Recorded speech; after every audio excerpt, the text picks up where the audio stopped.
Good evening, everybody. Welcome to another great episode of Headkicks and Haymakers. I'm your boy Bodkins, coming to you live from a dark room right now because, my power's out in my house for some odd reason. But hey, we'll be all right. We got the hotspot going, so we adjust, we move, and we adapt just like every other fighter in the world. We got a lot to get into, Bobby.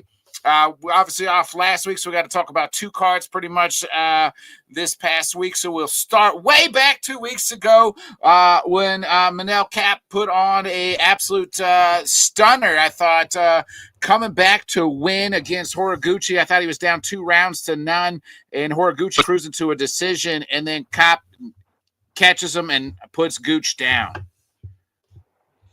Yeah, I mean, Horiguchi was having a lot of success early, kind of figuring out the difference perfectly, figuring out ways to get, the takedowns. And he was definitely up 2 rounds there. It looked like he was kind of cruising to a decision. But at the same time, I knew that was not really safe because Kape's power is just so good that, all it really takes is one. And it changed really quickly at the third. And huge bounce back win for him, being down the 2 rounds. At no time was he worried about it. He never really seemed flustered. And, he did pretty much what he had to do to be clearly next in line, if not waiting or, if I was Manel, I would not be taking a fight other than a title shot after this. So it hurt seeing Horiguchi lose, but at the same time, I'm pretty confident he'll be back. He lost with all class, gave Manel all the props in the world. And, technically it is just 1-1 now. So who knows if we get a trilogy out of it. Yeah, and you mentioned a title shot. I thought both of these guys looked like they were possibly the best, 2 of the best flyweights in the world. You could tell like both these guys were right there, possibly on the brink of maybe getting a title shot next. I don't know if that's who Van is faces next. I think that if Pantoja is ready, that's probably who it'll be. But if I'm Kape, like you said, I'm probably sitting and waiting. Maybe they try to give him one more so he doesn't have to wait that long, but you're risking a lot there because you're probably next, and maybe you're the backup fighter for all we know at this point in time. But I thought he has one thing that a lot of flyweights don't have, and that's that one knockout power. And if I'm Kape, due to the the striking aspect, you probably want to face Joshua Van, where your style fits more with him. I do think if Pantoja faces him with that ground game and the grappling, I would probably favor Pantoja. Yeah, I mean, like you said, why risk it again? That is exactly what Manel did in taking this fight. So I definitely want to give him the credit for doing that because he absolutely did not have to. And it worked out for him. So yeah, are you really going to do that again in such a stacked division?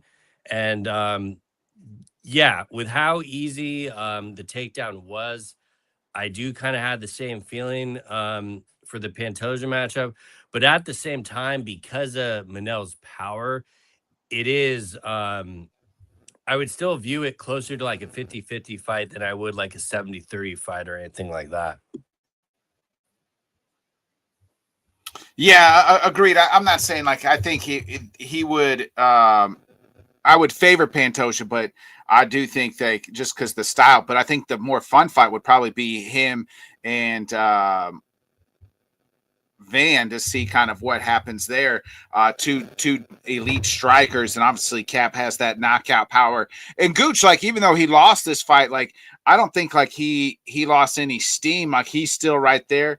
Shoot, you could almost say he could get the loser of the title fight or somebody, kind of right there as well. It's not like you didn't come away thinking like what a top 5 guy. Yeah, I mean, I don't think either guy really lost too much or would have lost too much stock from this because of the matchup. But at the same time, you know, I do agree. Probably the fans' wet dream would be Manel versus Joshua Van. I just think that is like probably one of the funnest fights you could make at flyweight, especially for a title. Um, but I am also kind of assuming. I know it's been kind of rumored, so I know this isn't like concrete accurate, but I have heard that they might be doing Pantoja versus Benel, or I'm sorry, Pantoja versus Van as the co-main to Volk Evloev. So we might get a double title fight with that there. Yeah, that would be a good card. When would that be though? I guess I think they're September. talking about being the card in LA at the Intuit Dome. I'm still kind of waiting on it, and obviously don't want to jinx it because that will definitely be a bucket list card to go to. But I'm not sure if that's in September. I would think it would be in September. I wouldn't think it, but I that's just kind of what I've been seeing. It's really, you kind of always got to take those things with a grain of salt. But lineup wise, that would kind of make sense. If you're worried about Volk and Evloev, like how that fight will go, to kind of parlay it with another title fight. I mean, that sounds like a pretty damn good card to me. Same. And for Horiguchi, with Tyra losing, now they could still go to Japan and do a fight night in Japan and headline it with those two. Yeah, I mean, that's definitely the easiest layup, I would say. I kind of question why they didn't do that in the first place, Right. But at the same time, I don't know if we're gonna, or yeah, we haven't even really got into Baku yet. But the after last weekend, like Almabayev and Gucci is just as kind of interesting to me, with kind of where they are in the division. He had the impressive win over Charles Johnson. So like I said, I don't think Gooch really lost any stock with this. Almost any fight you book him in that division is going to be must-see television. So that's kind of the benefit of flyweight. So many of these matchups are interchangeable because at the top, you're going to get some decent action one way or the other. Yeah, flyweight, we talk about it almost on the weekly. It's one of the deeper divisions, like 1 through 15. It really, like, all the guys are highly touted, and it's a very stacked division. It's in headline by the youngest champion in Joshua Van. You have Pantoja there. Kape has now made his entry into this into it. You have a fight coming up next week in Royval versus Kavanaugh. So how good that fight's going to be. So that's another good, another absolute banger fight. Probably one of my more favorite fights on that card. I mean, that is, what you're kind of signing up with those two. And we might get a little bit of a Royval Joshua Van Light in that matchup. Agreed. Yeah, and let's move to the co-main. I'm about to say Aljamain Sterling, but Sterling, Navajo Sterling. Yeah. Navajo Sterling gets the win. He gets the knockout in the second round. Now he moves to 2-0. He kind of faced his toughest competition in Cutabella. I don't see right now, I think they still need to do this slow build with Sterling. But it's good to see him kind of fight out of Australia. I know it was in the Apex, but kind of giving him that step up in Cutabella. But I thought Cutabella was kind of winning that first round and then just kind of sat down and after Sterling and just took some punches from Sterling and just kind of ate him. And that was kind of it there. But Sterling is somebody that is on the rise in a very light division. I don't know if you just feed him to number 15 already because the division's not very, it's not very deep, but he's a name that, a prospect to watch. I'm just not sure how far he'll rise. He is coming from a gym that obviously has a bunch of guys that's been there and done that. Yeah, I mean, I think Cutabella just did Cutabella things. I figured he'd have early success, and it's weird because like I do agree with like maybe we do want to slow play it, but when you look at the lack of depth in this division, I really don't know what you have to lose. Like even if he were to take a loss, it would only really take him one more to get back up there. And Right. the team he's with is probably what I trust the most out of it. And the one positive thing I can say is he clearly is getting better in each performance. Like you're seeing growth all around. We kind of were wondering how he is going to deal with being put up against the fence. And he figured it out. So, it wasn't like a dominating performance, but I think he kind of did exactly what he needed to do because, Cutabella is dangerous until he makes a mistake. So, I have a feeling that like Eugene Berryman and them just kind of told him, just kind of pick your spots and you'll figure it out. And that's more or less kind of what happened. But do you have I would say have him fight like 14 or 15. Like what do you really have to lose? Right. You know, Alonzo Minifield, like somebody like that. So to be clear, actually, we missed last week when they came out with these new bullshit rankings. And I'm just pulled them up here. The new meta rankings, they have Navajo Sterling 12. So he's already has a ranking next to his name. what do And you have what do the media rankings have him at? the media rankings. Let me switch to that. Yeah, the media rankings do not have him ranked. So, but the meta rankings do have him ranked. Yeah, I mean, Metafield, Rockets, I think Krylov's booked, but Well, I think Rockets is moving up. I think they said Rockets is moving up to heavyweight, and maybe that's why the meta ranking. Sounds like they need to update the rankings then and take him out of it. Well, I mean, the meta rankings don't have Rockets in there, and I think that's why Navajo's ranked. Yeah, I mean, just glancing at that list, there is no one I would be like concerned for him for fighting all the way up to the top 10. So I definitely do think it's time.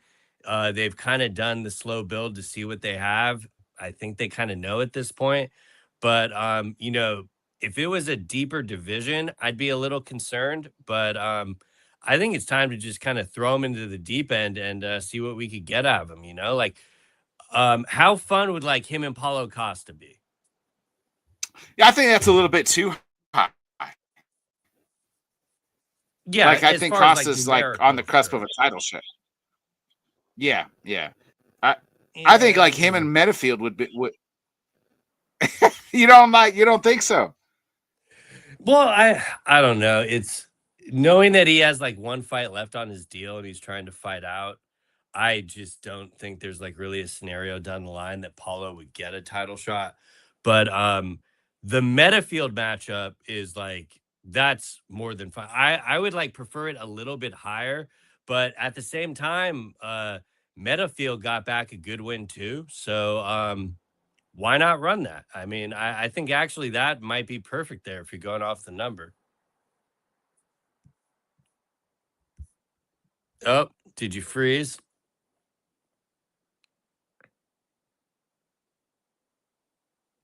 Let me just text him real quick. Yep, there we go. We're back. Okay. Saves me from having to text. But yeah, I mean, I forgot that insane bounce back win that Metafield had. So I think him versus Navajo would actually be like too perfect. That just run that. Yeah, I think we're in a somewhat of an agreement there. Also on that same card, what did you make of the kind of the debut at featherweight for low dog Vinicius Oliveiro? And against Andre Feely. I thought Feely was going to get him out of there in the first, but then Lokdal kind of, I don't know if he was playing possum or he was hurt, but really bounced back and was able to get the KO win in the second round. But I thought in the first that Feely, I was like, Feely should go for this and try to get him out of there. He had him hurt, I thought. But do you think Lokdal can be a player here at featherweight? I'm definitely leaving the light on for him after it. It was a little worrisome in the beginning, but at the same time, I don't know if Feely maybe also thought he was playing possum.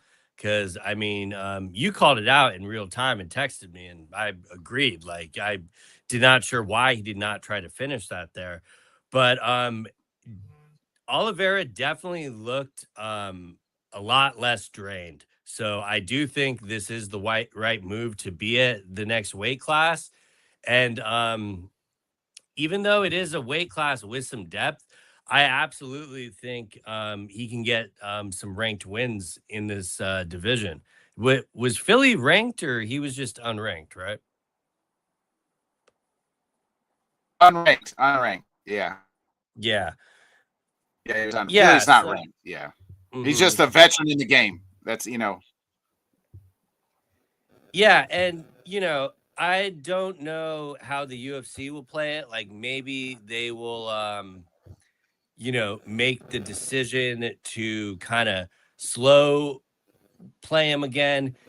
I find it kind of ridiculous that like Aaron Pico is ranked at 12, So like Pitbull jumped up into the rankings. So there's a lot of different names and stuff I think they could throw at him.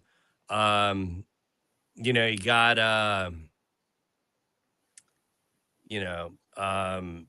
yeah, I mean Steve Garcia's coming off a loss. That might be one to kind of get back. Well, that'd be a good one. Yeah. But I don't like mind the Pitbull shout. Yeah, I mean Pitbull would work. I need to see a little bit more before I can call him a perennial contender. Like it wasn't enough to get that Batista loss out of my mind. At the time I thought it had a lot more to do with the weight cutting, but at the same time, Batista did just kind of all around best him and stuff. So but it's an very difficult division to fight in at the top. So, Garcia is just going to come forward the entire time. So I think that works. If they want to go with Pitbull, I think that would be equally intriguing. But definitely the best performance for him to have, considering how bad he looked in the last fight. Like, I think we kind of got the train back on the tracks. Agreed. And we can kind of see, what we can get out of him here. Agreed. A big performance, right? Like you got to get the fight out of him.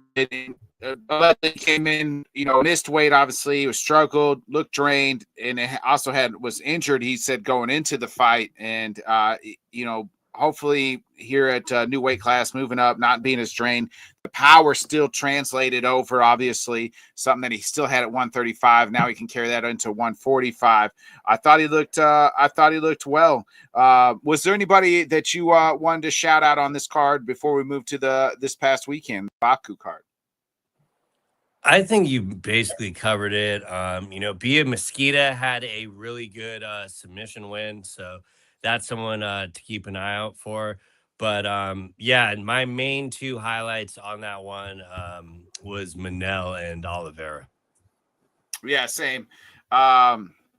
Let's get into this weekend last card. It was Rafael Fiziev, and he gets the KO win and second round knockout. And man, did he feel elated, and you just felt the joy for him. He's such a great guy in the sport, like just a guy I enjoy watching, a guy that I enjoy his interviews, is very kind of candid. And he just kind of said, even after the fight, like watching Justin Gaethje kind of do what he did, gave him hope and new belief. And this was a big win for him. And Torres is a good fighter too. And you knew this wasn't going to last long, and it didn't. And I was just glad to see Fiziev get the knockout. kind of said he didn't even really know that the kick is like he threw blindly in an interview, and it landed. Fiziev is a guy I don't know if he's like top 5 type guy or going to ever fight for the title quite yet. But he's just such a fun fighter. I've always thought that he would be great at dropping down to 145 if he could, because I think some of these guys at 155 are a little bit bigger than him. But man, him and like Dan Hooker or somebody like that would be a real fun one. Feeding Hooker to the wolves, I see. Yeah, I mean, great bounce back win. I mean, you said it. It really seemed meaningful for him, like the relief on his face when he was able to get him out of there. And, I loved how in the first round that he made the conscious decision to kind of mix it up and make Torres kind of second guess whether or not he was going to use the grappling or the striking. But the power that both of those guys were throwing behind those shots, you knew that was not going to last very long. And then literally the second round, we got a glove touch, and then he hit him with the spinning kick. So, it is very fitting that we've seen Gaethje have the success that he has had recently, because I do think a lot of people kind of wrote Fiziev off. I saw a lot of people that were saying Torres was going to beat him. And, I kind of just saw it more as a 50-50 fight, like two guys with power. But the overall martial artist was clearly Fiziev. And I thought, he'd be able to kind of take that experience. He obviously didn't, need any of the 4th or 5th round. Got it done pretty quickly there. But he initially called out Charles Oliveira. I love that matchup because Fiziev can deal with Charles as far as being able to get back up from the takedown. He's not gonna, seem overwhelmed or anything.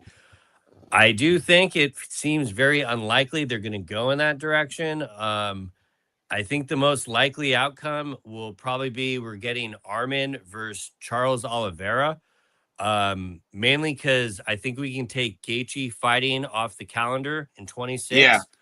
Armin needs to stay active and get a fight. So with that, you kind of wonder where to go with Fiziev. I do like the Hooker shout. I also think the winner of next week's Patty versus Saint Denis would be even more an intriguing fight than the Dan Hooker fight. Yeah, but I wouldn't be mad at the Hooker fight either. That'd be fun. Yeah, him and BSD would be a good one. I mean, he just looks so much better than the Hoofy fight when he lost when he was knocked out by a Hoofy. The last he time was having success in the Hoofy fight too until he wasn't. Yeah, I think he was a little bit more aggressive. Came out more aggressive in this fight, and partially that could be because of Hoofy's length bothered him a little bit. But I just thought he came out, and it's this guy's lost 3 out of his last 5. Up into, counting the Torres win here. But, I mean, 2 of them were to the current champion, Justin Gaethje. 1 was to Gamrot, and 1 was to Hoofy. So it's not like he's losing to the best of the best here. I almost wonder if because after Hoofy got that win on him and they booked him against Michael Chandler at the White House, people discredited Fiziev even more because of Hoofy's next opponent, which I think is ridiculous. But I mean, the sport moves so fast because 2 years ago we were talking about him being a title contender, and obviously with the injury and coming back from that and kind of consecutive losses, you really wonder. But with how quick this division moves, and you can just look at Gaethje for the example, I don't think we can close the door on his title aspirations. I definitely don't think that's going to be happening next or anytime this year. But he's still very young enough to really figure that out. Yeah, he's only 33, so he's still got time. Yeah, 33 in great shape. Already passed one injury, so let's go.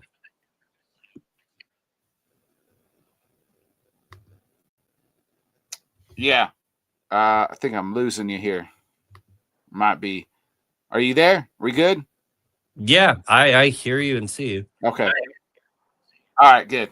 You were getting choppy on my end, so I was just a little nervous there. Yeah, I kind of agree. Torres, they kind of gave him a big step up. Do you think they take him? Do they move him back down a little bit, or do they try to just give him another? Oh, there's the power, baby. We're back on. We got power again. So, do you think they give Torres somebody highly ranked again, or do you think they lower him back down? Well, it's kind of weird because, like, aside from the ridiculous meta ranking, like, I think Fiziev fell out of the rankings essentially. Yeah. Well, the meta rankings he was, but in the media rankings, I think he was pretty still ranked. Yeah, I really don't think it was too much too soon for him. Like, he looked like he belonged in that first round. And he's got a very fan-friendly style, so I'm sure there's plenty of stuff they can match him up with. I mean, that could be the Dan Hooker fight, you know? But his gloves are his hand size is fucking insane, like 5XL. Like, you saw him like throwing some mitts. So I would go more towards the match him up with another contender instead of having him fight just completely out of the ranking guys. Because even though he got caught, like, when you're playing that type of style and game, you're gonna get caught. So I don't really think it was too much too soon. I just think Fiziev was the better man that night. Yeah, and for Fiziev, I don't know if they plan on going back to Baku every year, but he's headlined the. I think he was the co-main last year, and now the headline this year. Obviously, that's where he's kind of from. He got a great reception. I don't know if you just keep him there, or you hope that maybe he, obviously he wants to be active, but seems like they kind of got him locked in if they're going to continue to go here. I'll never complain about them having him as the main event on Baku, but I would like to see a Vegas fight from him or something too, because he does have that style where he gets the crowd going, you know? Yeah, for sure. He's have a fight friendly style. He's one of my favorite fighters, probably. Let's move to the co-main and two guys that are not my favorite fighters. We need to quit with the Shara Bullet the train here and the hype train or whatever you want to call it. I mean, he can only fight in overseas. Like, he can only fight in Baku or Abu Dhabi and things like that. But the guy's just not. I mean, him and Michelle Bayer, neither one of those guys are. I felt like I was watching like elite fighters. I have nothing positive to say about this fight. It was a gigantic waste of anyone's time. About the only thing people brought up in the fight was the fouling. And, I'm not trying to be like tough week for Herb Dean. Tough week for the Herb Dean. I'm not trying to be like this critical on Shara Bullet, but he's clearly matchup dependent. Like, they do not want to feed him wrestlers. But, like, even, when they match him up with the MVP, like, what MVP do? He just more or less styled on him. So, yeah. I really wonder how much longer the UFC is going to do this experiment. Because, like, by now, they clearly have to know what they have. But, I saw a bunch of people trying to send both these guys to the PFL. No, thank you. Like, they would lose in the PFL as well. And Nixick is Pereira's coach, so he's probably going nowhere. But, would it shock me if they cut both these guys when they're bringing in the new wave of Contender Series? Not at all. And, I can't believe this was the co-main event. Just what are we doing? Right. I mean, there's not much else to say. I do want to talk a little bit about the fouling. Like, this was a bad week for Herb Dean and a good week if you're Alex Pereira and the Herb doesn't need to ref anymore petition because of the fouling, and really because he didn't take a point from Shara Bullet is the reason that Shara Bullet won. I literally forgot. Oh yeah, Shara Bullet did win. And if this was another fight that like had stakes or that I gave a shit about, I would probably have a much different opinion. However, with the Herb Dean stuff, I think people are crying at spilled milk a lot. The fighters angle of this, okay? You got Masvidal, who is openly said he hates Herb Dean. Pereira doesn't like him. To me, it comes off more that even if their claims have validity to them, that they're just blaming someone else for their shortcomings. And I think the fans are just piling on of it because of kind of these social media, just it's all you see. But right. Because like Herb Dean in the Delacheco fight, great stoppage. Save the kid some extra punches. No one's going to bring that up. They're only going to bring up the hair pulling in this bullshit fight that no one cares about, So, though I understand the criticisms and the complaints, I think it's comical that they have a petition out. If anything, like Pereira has enough pull just to ensure that Herb Dean does not ref his fights again. I think that would be more than fair if he's asking for that. But I don't know. Like they're acting like these are the UFC's decisions when it's clearly on the athletic commission. And the bottom line is all the officiating is shitty. All these guys are overworked. You see them in Baku one week, in Vegas the next week, or in DC. So if we really want to affect change, it's taking a deeper look at these things. One referee being gone isn't going to change anything because they'll just blame the next guy that's making a mistake. So you got to fix the system from the ground up if you're going to fix anything. And we know they won't do that. So that's why I say people are just kind of crying over spilled milk here, even if the claims might be valid. I do feel like there's guys like Herb in like he's been around a long time and maybe getting a little bit long in the tooth. Like I don't see what concerns me with the reffing really is like I don't see another young guy coming up where you're like, oh, this guy, like I don't see them grooming a guy to be the next guy, right? Like I don't like a lot of these refs, Herb, Herzog, they've been around for decades. Herb especially. And I don't see like this younger guy coming up that's like, okay, this is the guy that's going to be kind of the guy to kind of lead the next wave. Yeah, I'm blanking on his name, so I apologize. But the guy he's a former fighter, but he reffed the Kayla Harrison Juliana fight.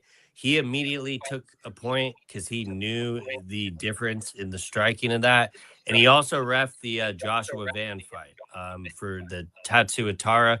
The one that you actually had a problem with the stoppage with, I deemed on the side of that is a perfect stoppage because of the damage.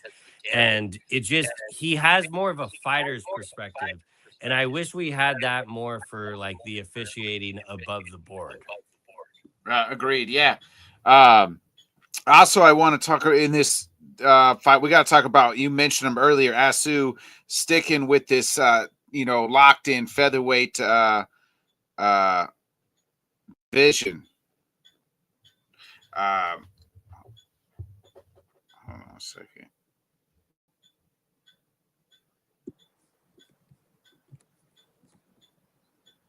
That's weird. But Asu wins by this what's this subset? Only 3 have ever been done, Bobby. Saluv stretch. He tapped out Charles Johnson.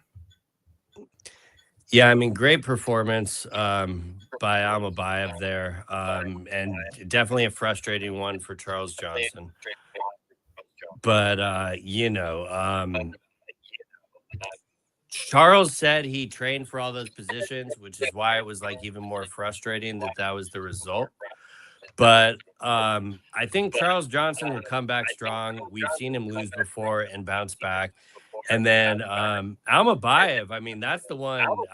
Give me the Horiguchi matchup with that. I think he definitely deserves some higher ranked competition after that win. And, with Horiguchi's style, I think that'd be a pretty compelling fight.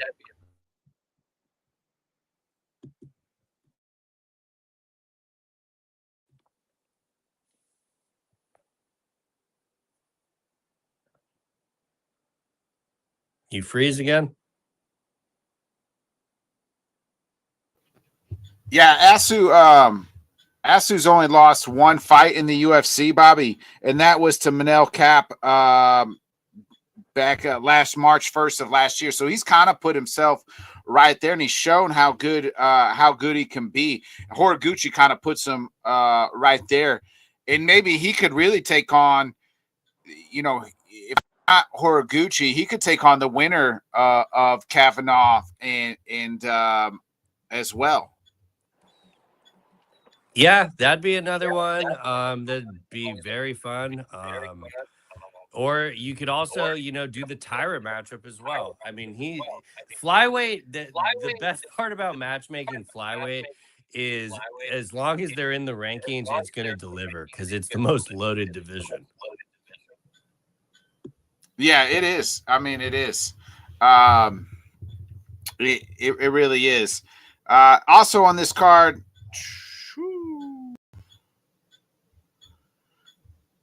We got a shout out to Ikram Askarov had a nice win. Abu Magomedov had a nice win as well. And Abdul, I'm going to butcher this guy's name, but scored out the one of the fastest knockouts in 7-second knockout when he knocked out Julius Walker. I'm going to butcher Abdul Rakim Yakev. Shout out to him as well for the nice win. Yeah, no, that was a brutal one as well. Am I echoing heavy on your side? No, you're good. You're good. Okay. I'm just hearing it on my side for sure. Yeah. Yeah, which were you asking me about a specific fight or just I don't know if you have anybody else you wanted to shout out on this card. Yeah, the Ikram fight was a good performance, but I was a little underwhelmed. I kind of wanted him to get the finish there. Maybe, I don't know if I'm ranking Ikram too high or if I'm just too low on Bruno Ferreira. It just maybe a little bit of both. Maybe a little bit of both. Yeah, very well, a little bit of both. But so yeah, I don't know what you do with him, but 185 is interesting enough to where we could find matchups for him. The one I definitely wanted to give a shout out was Daniil Dunchenko, the tough winner from Ukraine. He continues to get these guys out of there in a dramatic fashion. He was fighting Bergen on short notice, but he had a 100% finish rate. Daniil was getting hit early and no way was getting frustrated. And he was figuring out kind of ways to still get him up against the fence. And when he gets him up against the fence and throws those elbows, it's one of his favorite moves. And definitely a guy that I don't want to see fighting ranked competition yet. But anytime I know he has a fight on an upcoming card, I'm excited for it. And so I'm glad he can kind of keep that rolling. He was the youngest fighter on the card and kind of excited to see what they book next for him. Yeah, it'll be interesting there. I want to get into some quick news and notes, and then we'll get to hit on some boxing real fast. There's no card this week, 4th of July, Bobby, and then next week we get the return of Conor McGregor versus Max Holloway. It is reported now that at Tom Aspinall's back in camp. He's all cleared, and he's training to take on Ciryl Gane for for the heavyweight title. Maybe I hope this happens. I think at MSG in November. Do you know who that report came from again? Was it just Eddie on? No, it was Tom on his own YouTube, on his own. Yeah. Yeah, that's at least more reassuring if it's him pretty much saying he's kind of back to it. And you know, probably feels long overdue for him, but glad to see him kind of in the positive direction there. And you know, it's so weird with Tom because, like, for me, I think the best thing for him is to just fight. But this Eddie Hearn thing is just thrown such a kink in the thing of I don't know if we see him fight in 26 because of it. Now I'm glad that Tom has kind of made it a point to say, like when Cyril, for example, asked for the France matchup, Tom immediately said, "Yeah, I'm ready. Let's go." Love to see that. Kind of not disputing what Eddie was saying about his guy not fighting, but clearly saying with the UFC, "Hey, I'm ready to go. Let's get this going." And I think Tom's best thing of leverage at this point would be just to fight and worry about all that contract and everything after this fight. Like that's where you're going to have like your real leverage and power if you're able to get the Gon fight back. And I don't know why I said fight back because he clearly didn't lose, regardless of what MMA Twitter would make you think. But Right. definitely some of like the better future news that we saw that I was happy to at least see. It's like, okay, good. Cause when they talk about like the second surgery and stuff, and then everything just gets so taken out of context online. And then you literally have Eddie Hearn trying to fucking play hardball when all we want is to see him get back in the cage. So um I'm optimistic. MSG would kind of make sense because I can't really think of another fight that they would have down the line that they'd be holding off for that event. We already know Gaethje is more or less off the table for this year. I think Um, Strickland could be there. Yeah, I mean, if Strickland he mentioned that he wants to get back by the end of the year. He was one I was kind of unsure if we were gonna get a fight in 26 or not.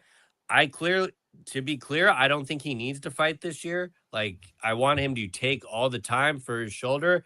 But Strickland being Strickland, he's saying he wants to get in a camp. So that would kind of make the most sense. Especially if you like want to just run the rematch or do something fresh with Imavov. Um, but I do think like Here's the heavyweights at MSG unifying a title, I think that would be the best move. here's the name for you, Bobby, because it's now officially official. It's the best kept secret, our worst kept secret, should I say? And it is DDP versus Usman in just a few weeks here. I guess they were, from all reports, we're waiting on Usman to finally sign the contract. Usman moves up to middleweight. I think if Usman wins this fight against Dricus, I think he shoots up ahead of the title shot against he could against Strickland. I think you could say the outcome of this fight, regardless, could be fighting for the title next. Obviously, based on performance, but you especially when all of Strickland's other options are rematches. Like literally every single fight we're talking about. Imavov is a rematch. I know it was at a catchweight on short notice. Obviously, Chimaev, Dricus, who he's Well, fought really, twice, I guess and Usman is a rematch. Usman beat Strickland way Yeah, back in the day at 170. Yeah, yeah, no, that's what literally all four that we're talking about are essentially rematches for Strickland, which you know, I guess that's a credit to Strickland in some aspects. I mean, obviously he went 0-2 against Dricus. It's kind of irrelevant that I think Strickland won that first fight, but it was extremely close. mm-hmm. And I do think because of how quickly that OKC card is coming up, they're not going to have anything booked until then, anyways. So I completely could see that on the table because you know, I do think that's why Usman took this fight. He knew it was a quicker path to a title shot at 185 than 170 because 170 has a lot of rightful contenders to skip over. And Usman does have it on his record that he has a win over Strickland. So if Usman can beat the guy Strickland lost to twice, why wouldn't Usman be next? Even though that isn't what I would probably want to see, I could see kind of the math that they would be getting there to justify that matchmaking. Right. Agreed. Yeah, that's all. That was kind of the last little news and notes. Real quick, we do have John Pork Wild Chanko makes his return back to the UFC in July, here in a few weeks when they go to Abu Dhabi. It'll be undefeated fighter versus undefeated. Damian the Butcher Rzabecki will take on John Pork. How about that? I hate that this is in Abu Dhabi. I understand why it is, but I find it to be such a fumble that they do not have this guy fighting on the same card as Islam. But I guess that's just going to be my own problem. I've already been told by multiple people I'm making too big of a deal out of it. But like it was right fucking there, man. Like, but whatever. It's and then again, like with this fight, I question, like, why are we matching up two undefeated guys to, like, kill another one off, you know? Yeah. But the fight itself should be fun. That Abu Dhabi card is looking pretty dope. You know, I know compared to other Abu Dhabi cards, it might seem a little light, but I think there's a lot of intriguing matchups. Do we have a main event for that yet? That's Roundtree and on Goliath. Oh shit! It is. I forgot. You're right. And then Umar versus David Garcia. No, allegedly it took Umar. So I'm looking at the ESPN here. They took Umar off of there because I think they took Umar's song on that card instead because Umar's opponent got hurt. Yeah, well, ESPN is a crock of shit, so we should probably pull up Tapology. Well, I think Umar did get hurt, though. I mean, not Umar, but his opponent did. Like, that was the rumor, at least. Really? Yeah. Yeah, I just saw that they showed him on the prelims, which did not really make sense to me. Oh, yeah. I got Tapology here pulled up. Let me look.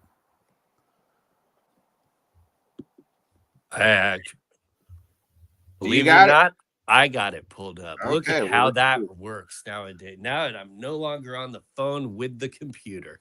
So yeah, according to Tapology, it's Umar versus David Martinez, and they have it slated as the co-main event. Okay. A very worthy co-main event. I mean, I heard that the rumor was Martinez was out, and that they were trying to book a song on that card, which I would take that. Well, granted, they always slow wall kind of announcing these things, so it still wouldn't shock me if that happens. But you know, back to like on the John Pork side, I'm glad that we're finally at least getting to see him compete. Maybe the whole reason they're having in Abu Dhabi is because he still doesn't know if he can come to the States because he has no arrest warrant out for him for smacking around Dylan Dennis.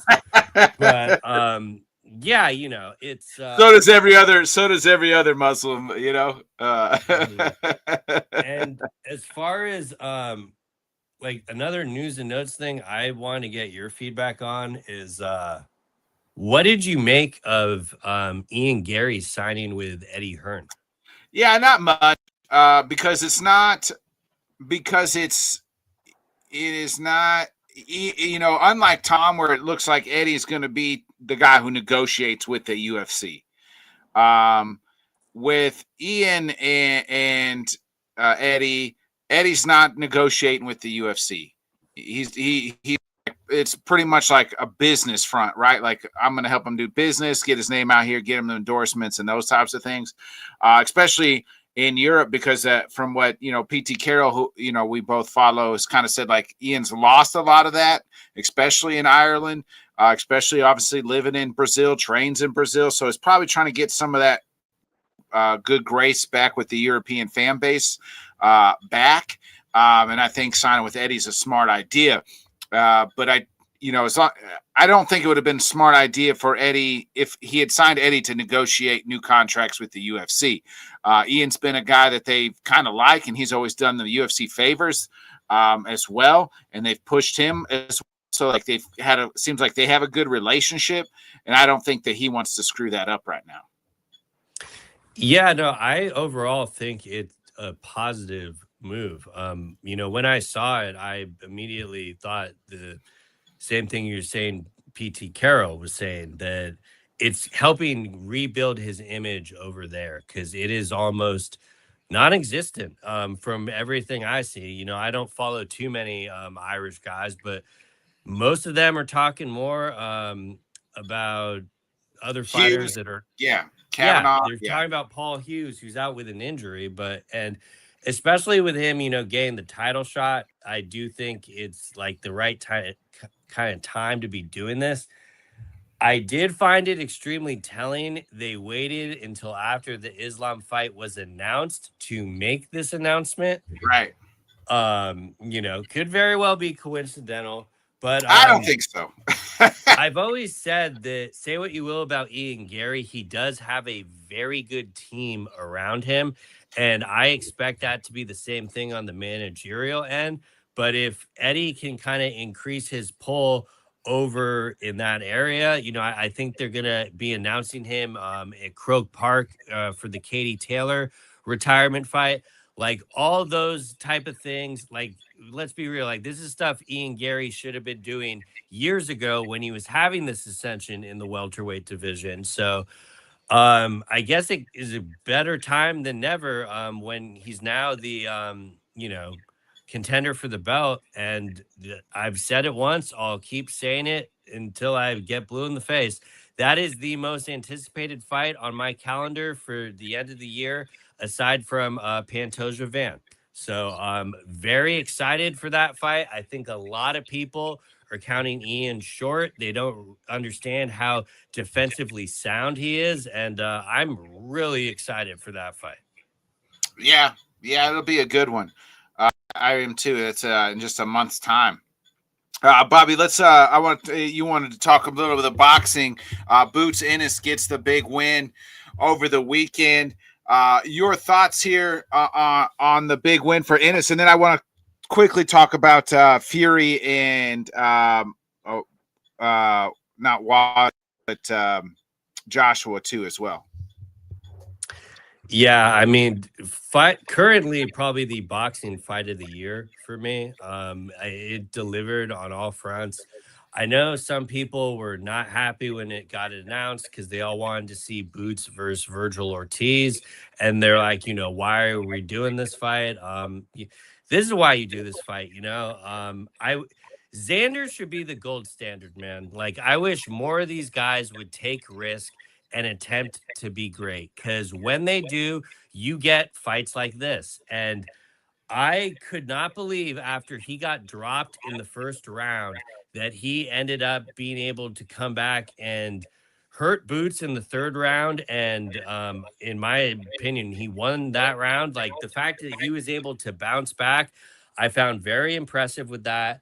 I know everyone will go to kind of these are the flaws with Boots, is that he gets hit and stuff like that. So like I know Crawford is retired and stuff, but people are saying, well, this is why we obviously don't need to see this. But like for me personally, Boots is in that conversation for one of the most exciting fighters in boxing, right next to Inoue, right next to Benavidez. Like Boots Ennis should be in that conversation. There's absolutely no reason he shouldn't be.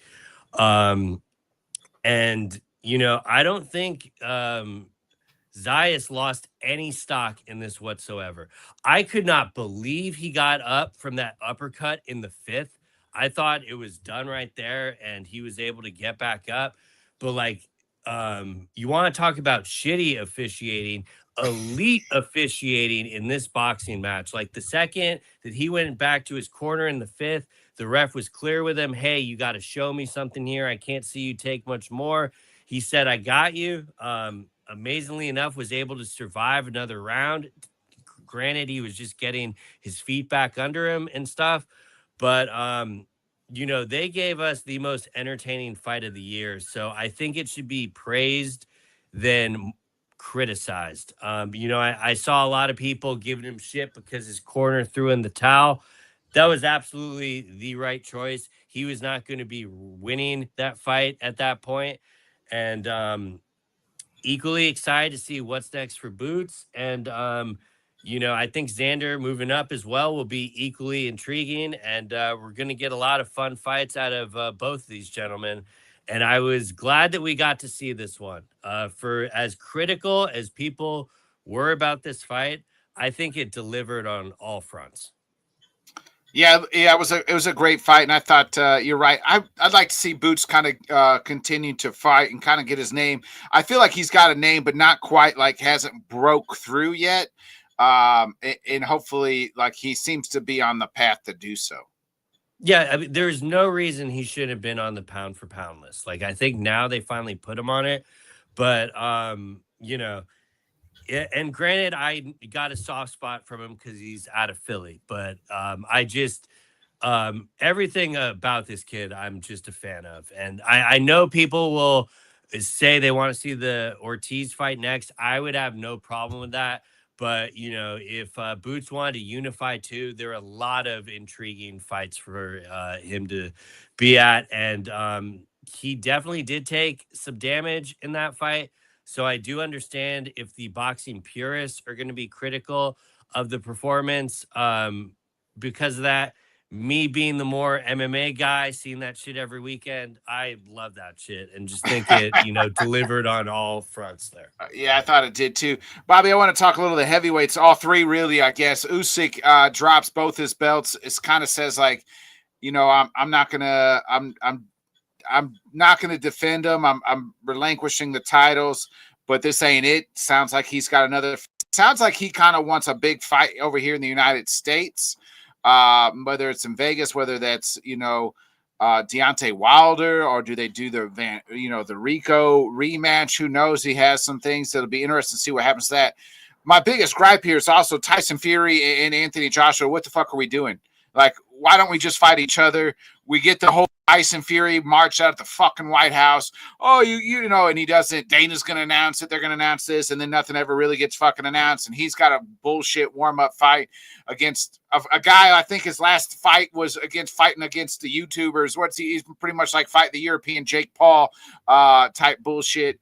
And then Anthony Joshua, very similar, just get this fucking fight done. I mean, this reminds me so much of Mayweather Pacquiao. It's a fight that should have happened 3 times already where we're at. It should have happened.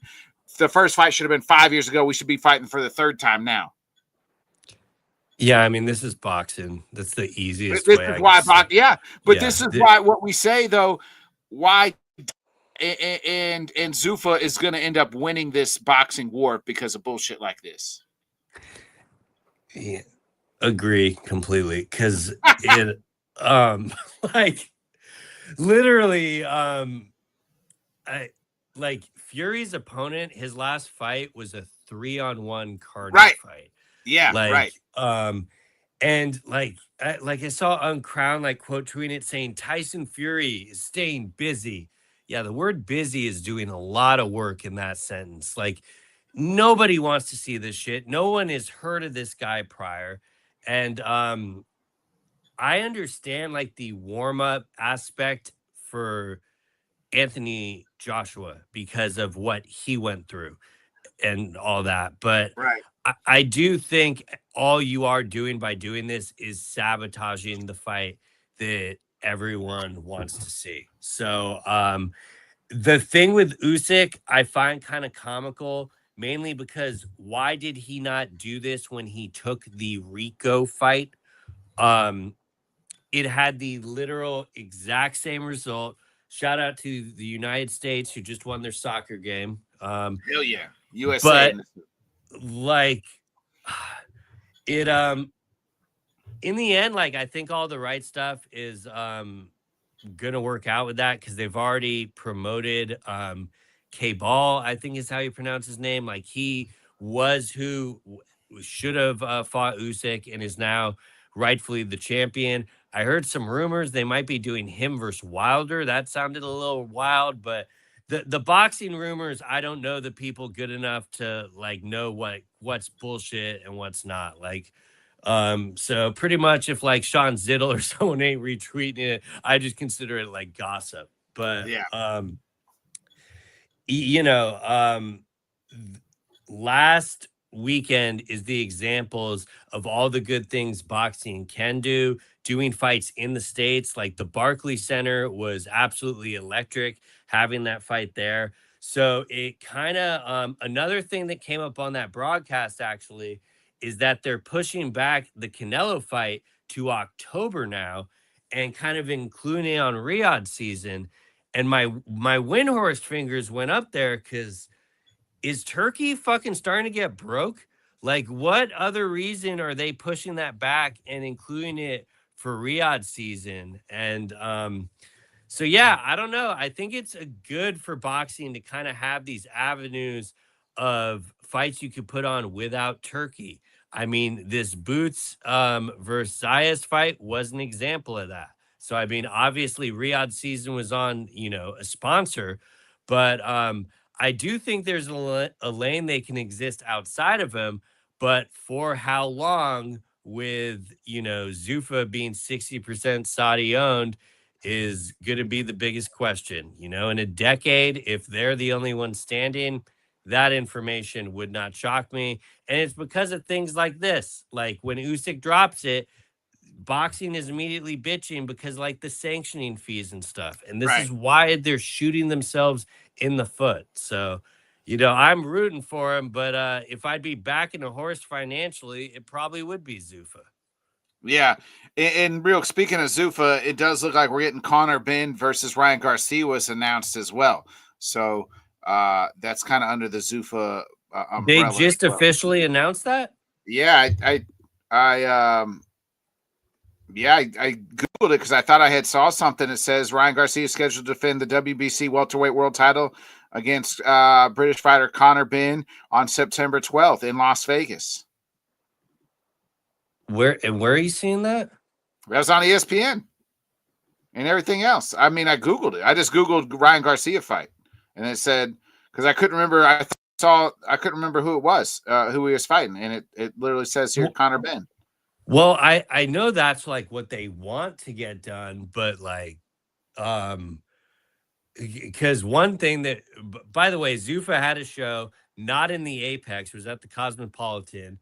I loved it, but at the same time it pissed me off because we had Power Slap in the Cosmopolitan. We have Zuffa boxing in the Cosmopolitan, but we still have the UFC in the motherfucking Apex. Like this is just so ridiculous. But one of the reporters literally asked Dana about a cease and assist that they sent to Zuffa for negotiating with Ryan Garcia. So I take that back. So this says here the Sun, maybe I think it is happening, but the Sun, which is Conor Ben closing in on September 12th world title fight against American superstar Ryan Garcia. The Sun is a British. Yeah, so I think I don't think it's super official, but it's pretty much it's the one that's been rumored, but the most interesting thing about that is how that gets over the line. Because that would obviously involve Dana White and Oscar De La Hoya working together. Yeah. And you know, they like contractually they can't do what they did with Conor Ben because you know, he's a Golden Boy fighter, like he's under Golden Boy. The only reason Zuffa was able to come in with Conor Ben is because Hearn's a fucking idiot thinking everything is a handshake agreement. So Oscar De La Hoya ain't that stupid. I mean, actually, that's kind of a stretch. That's probably up for debate. But Dana will slap him some cocaine, and it'll be they'll get the deal done. Well, when they asked Dana about the cease and desist, he laughed at it and literally said, "I had people trying to shut down the White House. Like, I don't give a fuck about any of that." Yeah. And then the reporter said, "So you're denying the cease and desist?" He's like, "Oh no, we probably got it. I'm just saying I'm not worried." And why is that?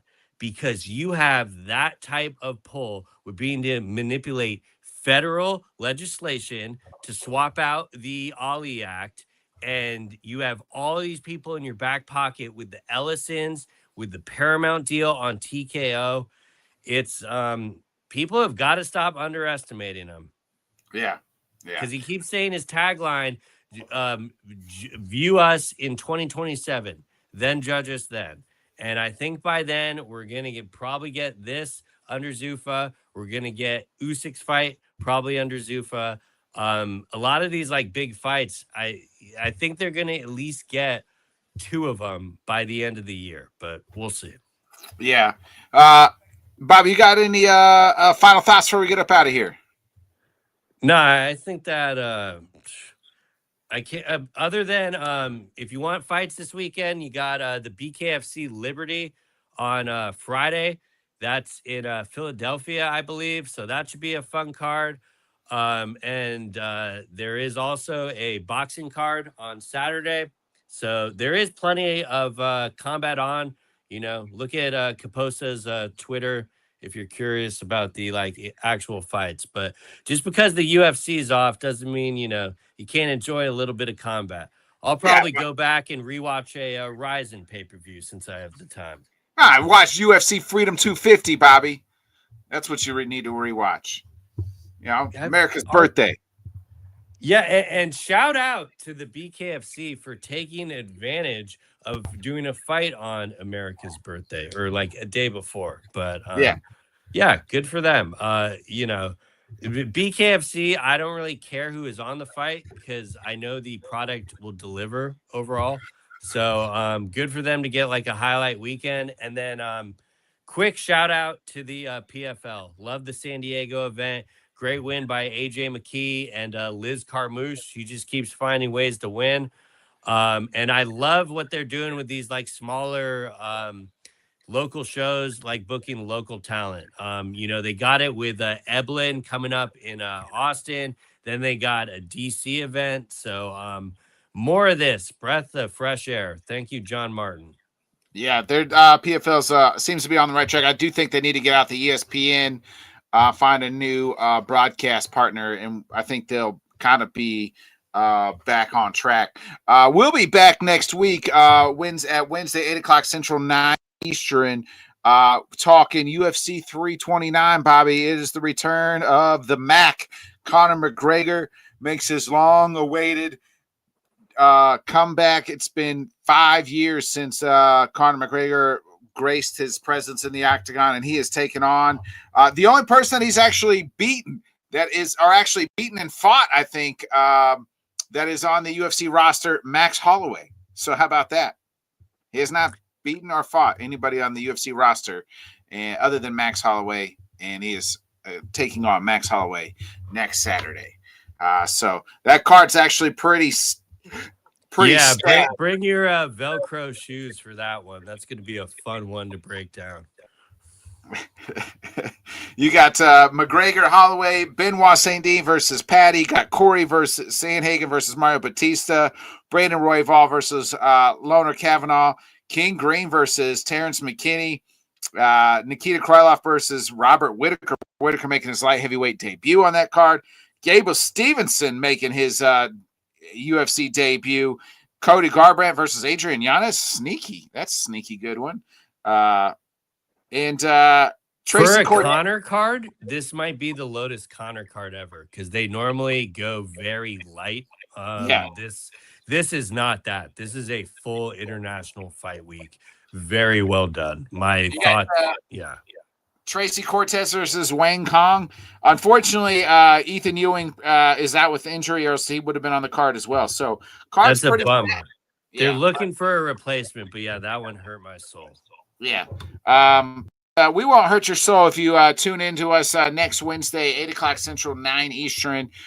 Be a friend, tell a friend, folks. Enjoy the 4th of July. Hopefully, we all return back with all 10 fingers and all 10 toes. So we'll see you next week. For my guy, Bobby Bunce, I'm Bodkins.